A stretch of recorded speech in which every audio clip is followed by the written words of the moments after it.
Di bagian ini saya juga akan mendengar kisah Dina Maharani yang juga kehilangan ayah karena COVID-19. Ekonomi keluarga Dina mengalami keterpurukan usai ditinggal sang ayah. Kini keluarganya bergantung kepada sang ibu yang bekerja sebagai penjual gorengan. Dina, apa kabar? Alhamdulillah baik.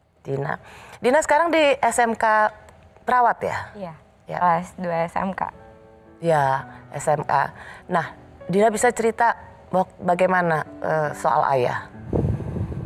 Ya kalau pas tahu kayak gitu kan, pas tahu ayah meninggal sedih banget karena pas baru awal masuk rumah sakit, paginya aku sempat nganterin baju-baju ke rumah sakit karena ayah juga minta baju, katanya bawain baju yang bagus-bagus kata gitu. Terus sama udah terakhir lihat itu aja, ngelihat ayah tidur karena kan di rumah sebelumnya sempat sakit kayak demam gitu. Nah terus udah kayak gitu pas di rumah sakit ngelihatnya tuh senang banget, kayak bisa ngeliat dia senyum lagi. Terus di rumah sakit juga nggak boleh lama-lama sama yang penjaga. Waktu Dina kesana dirawat ayah tapi pasien COVID? Iya, karena kalau pengen dapat ruangan, kata yang itu rumah sakitnya harus di swab dulu, tapi di situ posisinya udah di IGD di dalam ruangan gitu, tapi belum tahu COVID apa enggaknya karena hasilnya belum keluar. Makanya aku disuruh mama kesana aja katanya gitu. Mumpung masih bisa ya lihat ya? Iya, mumpung belum ada hasilnya gitu. Aku di dalam situ kayak ngelihat ayah bisa tidur karena dibantu sama infus juga.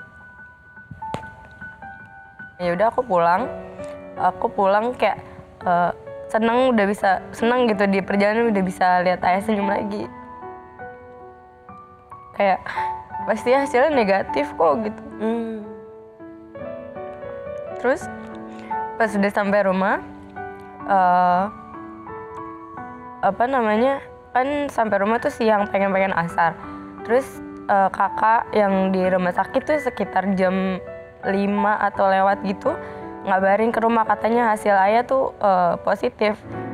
Mau bilang ke ayah tuh kayak bingung gimana bilangnya gitu, kayak takutnya nanti ayah mikirnya gimana gitu. Tapi pas itu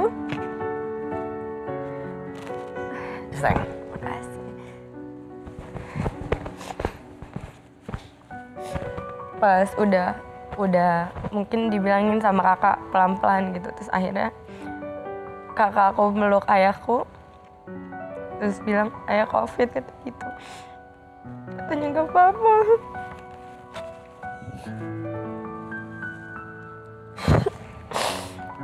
Terus akhirnya ayah dimasukin ke dalam ruangan gitu.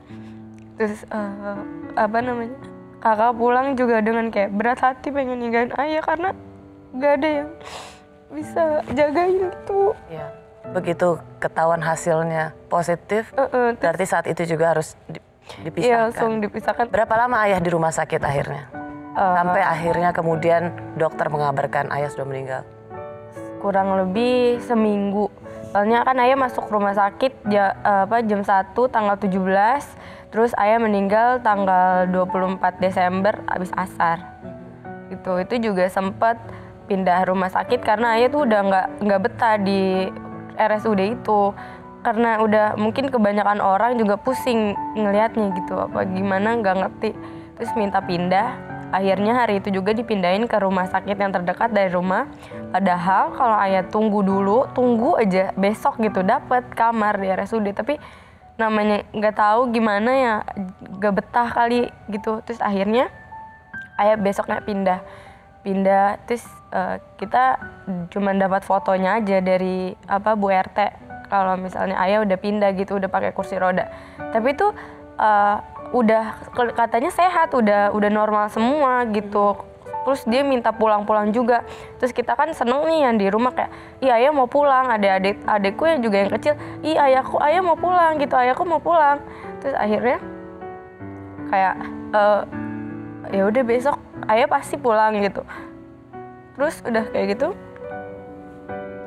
sempat video call, tapi aku nggak di rumah, itu diceritain kakakku. Sempat video call tapi tuh dia nggak mau ngeliatin ke adik-adik aku karena dia nggak mau apa kayak kelihatan Sakit.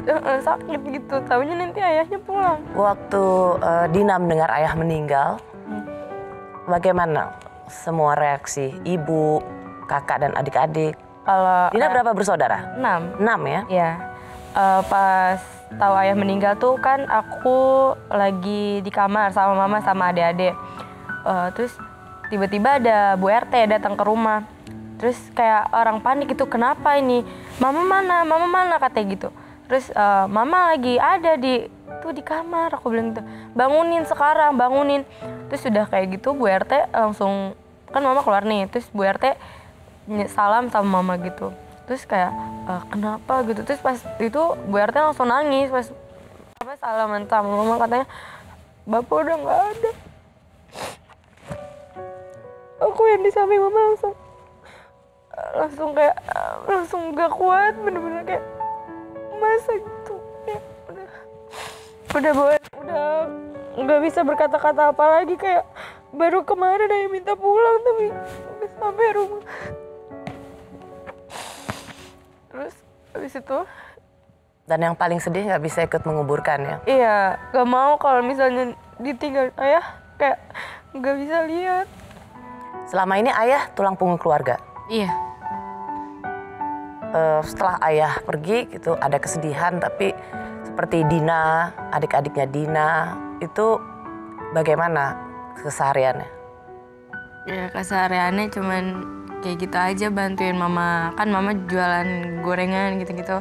Di rumah juga jualan kecil-kecilan gitu. Terus kadang kalau misalnya di rumah misalnya kurang laku gitu, mama juga bilang ini tolong jualin di online gitu, tapi nanti dianterin kalau misalnya gitu. Ada ketakutan nggak untuk Dina sama adik-adiknya?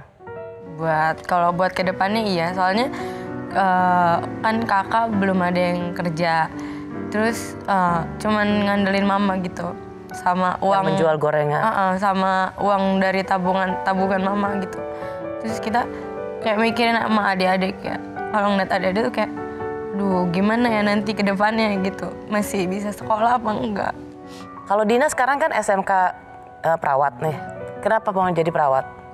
Ya pengen bantu-bantu aja sama orang-orang yang nanti sakit gitu, pengen sembuhin orang itu. Soalnya dulu emang punya pikiran kayak kan bokap gue sakit jantung nih, nanti kalau misalnya panjang umur misalnya ada sakit gitu, gue bisa ngurus gitu. Tapi belum sempet gitu, belum sempat ngurus ayah karena COVID ini.